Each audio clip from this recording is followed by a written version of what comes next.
let's talk about Bruno.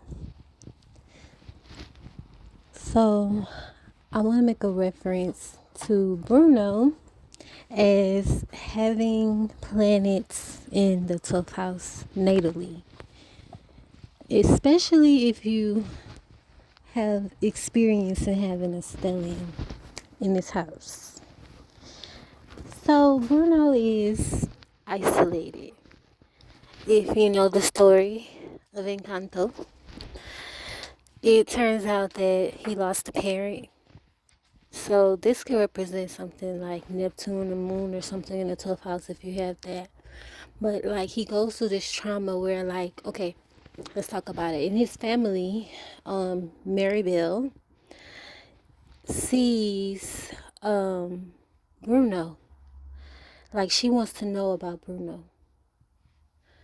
That would make her someone that probably also has a 12th house planet. And I'm going to explain further because she also felt a little isolated because everyone had powers except for her. And she felt a little unseen because of that. So she kind of related to her uncle a bit. So she went in search of her uncle Bruno. So, you know the song 7 foot frame, rats along his back. So it seemed like, with the rats, if you spell rats backwards, it equals to stars.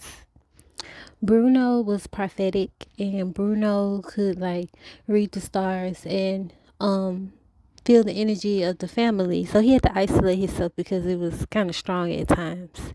And I feel like Maribel dealt with that too because the thing was she had a vision that something was wrong with the house. And it was like, especially in families when you experience things in the 12th house, you may not have like a home um that's like, peaceful or even like privacy in your home or like home life is just a lot.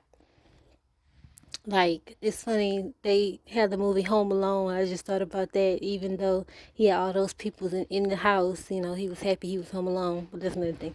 So look, Maribel doesn't have any powers, but look, the powers to me represent like some type of differences in the brain because the one that could predict the weather, that's kind of like, issues with sweet and salty kind of thing, bipolar if you want to say that. And then you had one that talked to animals, and you know when you have children like that, they rather not talk to people, like it shows some kind of hiding or whatever. So that would be the ones that kind of talk late, I would say anyway. And that can happen in 12th house too. I'm just making an example of like how it is and what you can expect as far as like related to like a movie, because I realize if like you're born natally with Mars in the 12th house, for example, you may walk late, you may talk late. Like Aries in the 12th house, if your moon is a Aries, something like that. So just keep that in mind and let me know if you have any relation to this in the comments. So yeah, and then we also had like the sister that was kind of like a man.